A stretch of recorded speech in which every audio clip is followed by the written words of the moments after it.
Assalamualaikum warahmatullahi wabarakatuh. Kami mahasiswa Fakultas Perikanan Abulia Tama Aceh sedang melakukan observasi untuk memenuhi mata kuliah pencemaran perairan. Sebelumnya, perkenalkan, nama saya Yayan Perinata, program studi budidaya perairan, dan rekan saya, Nama saya Edi Rahmat. Dan nama saya Maulidia. Oke, langsung saja check it out.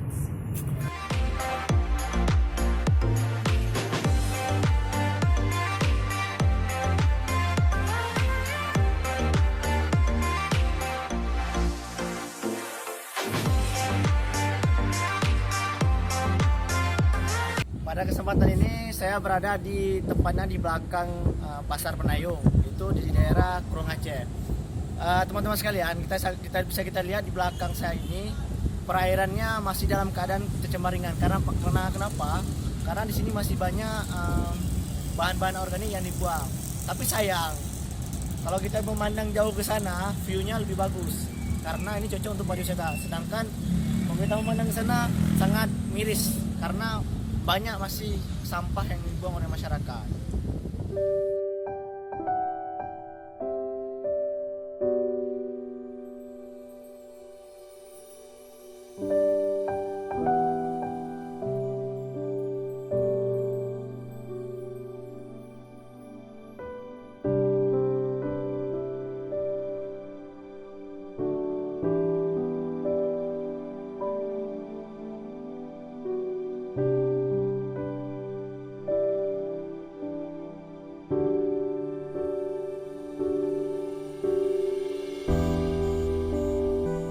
Pencemaran lingkungan dapat diklarifikasikan menjadi 3 macam, yaitu pencemaran udara, pencemaran air, dan pencemaran tanah. Seperti contoh, air yang diambil dari sumber air pegunungan dan air hujan. Keduanya dapat dianggap sebagai air yang bersih, namun senyawa atau mineral yang terdapat di dalamnya berlainan. Air hujan mengandung sulfat, asam klorida, amonia, karbon dioksida, nitrogen, karbon, oksigen, dan debu. Air dari mata air mengandung magnesium, kalsium, besi, dan oksigen. Selain itu, air seringkali mengandung bakteri atau mikroorganisme lainnya.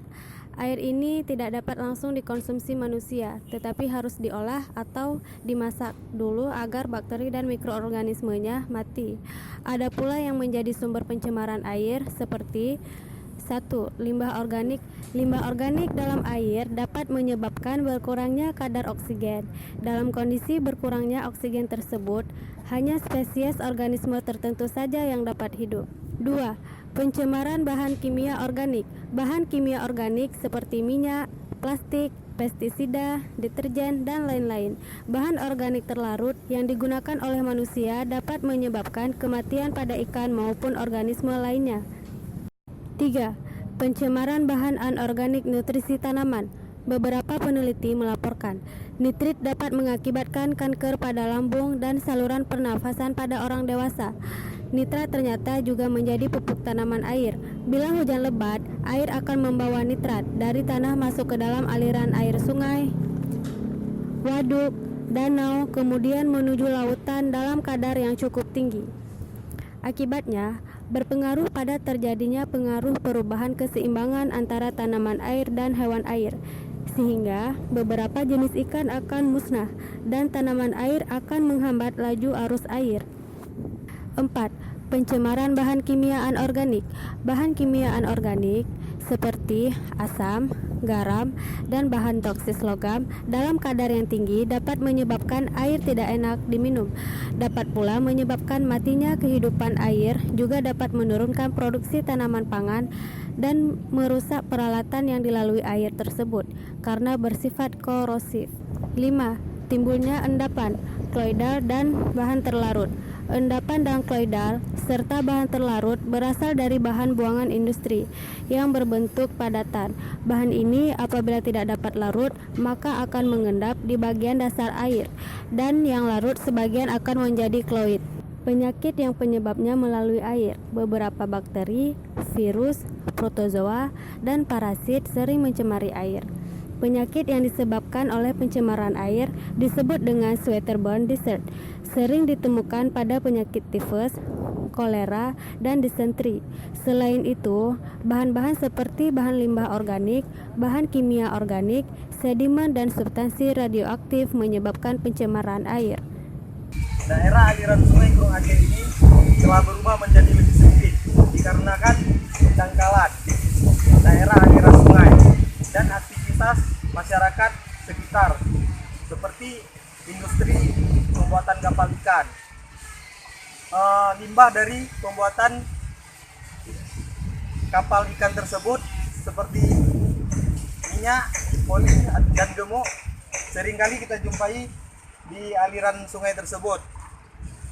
Hal itu menyebabkan pencemaran terhadap aliran sungai tersebut dan juga terjadi perubahan terhadap ekosistem di aliran sungai sekitar. Di Krung Aceh ini kami menemukan beberapa jenis bioindikator. Bioindikator adalah organisme yang memberi petunjuk tentang lokasi geografis suatu tempat, status petunjuk keadaan suatu saat, dan kualitas lingkungan. Beberapa jenis bioindikator yang kami temukan yaitu bioindikator hewan dan bioindikator tumbuhan. Bioindikator hewan yang kami temukan dalam observasi ini yaitu berjenis makrobenthos. Makrobenthos yang kami temui di sini berjenis krustasea yaitu keong mas dan langkita. Di sini juga kami temukan udang, udang galah, ikan serta burung bangau. Keong mas menyukai daerah yang lembab atau berair dengan perairan yang dangkal dan air yang mengalir pelan secara terus-menerus dengan kondisi lingkungan yang jernih serta suhu air yang berkisar antara 10 hingga 35 derajat Celcius dan pada perairan ber-pH 5,9 hingga 6,5. Faktor utama yang menjadi penyebab tidak ditemukannya keong mas pada suatu perairan karena tidak adanya persediaan makanan karena perairan tersebut telah tercemar. Jadi pada Krung Aceh ini terdapat beberapa keong mas. Keong masnya. Sedangkan bioindikator tumbuhan yang kami temukan di Krung Aceh ini yaitu lumut. Tumbuhan lumut memiliki peran dalam ekosistem sebagai penyedia oksigen, penyimpan air karena sifat selnya yang menyerupai spons, dan sebagai penyerap polutan.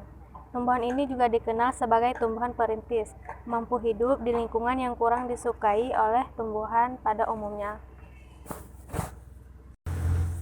Tumbuhan lumut merupakan sekumpulan tumbuhan kecil yang termasuk dalam Bryophytina atau lumut. Tumbuhan ini sudah menunjukkan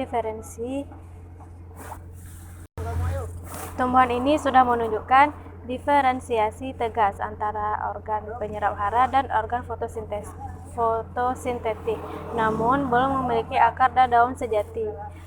Kelompok tumbuhan ini juga belum memiliki pembuluh sejati. Alih-alih akar, organ penyerap haranya adalah rhizoid. Daun tumbuhan lumut dapat berfotosintesis. Tumbuhan lumut merupakan tumbuhan pelopor yang tumbuh di suatu tempat sebelum tumbuhan lain mampu tumbuh. Ini terjadi karena tumbuhan lumut berukuran kecil tetapi membentuk koloni yang dapat menjangkau area yang luas. Jaringan tumbuhan yang mati menjadi sumber hara bagi tumbuhan lumut lain. Pada kesempatan ini kami akan menjelaskan tentang NVC, yaitu Nilai koefisien nutrisi. jadi kawan-kawan, nilai MVC ini adalah tabel nilai MVC dan keterangannya. Jadi kami mengambil sampel contoh ikan yang ada di Krung Aceh ini, yaitu dengan panjang 13,5 cm, kemudian dengan berat 35 gram. Sekarang kita masuk ke nilai NVC, koefisien nilai nutrisi. Diketahui panjang 13,5 cm dengan berat 35 gram. NVC dengan rumusnya berat dikali 100 dibagi panjang pangkat 3, yaitu berat 35 gram dikali 100 dibagi 13,5 pangkat 3. Kemudian 3.500 ini nilai beratnya dibagi 2.460,375 dengan hasil 1,42 sekian-sekian. Pada keterangan ini menunjukkan bahwa tingkat pencemaran di Sungai Krung Aceh berada pada nilai emisi posisi yang kedua, yaitu antara 130 sampai dengan 1,30 sampai dengan 1,69. Berarti tandanya Terkontaminasi. ya, Kurung Aceh ini masih dalam skala terkontaminasi. Teman, sekian dari video kami. Semoga bermanfaat bagi kita semua.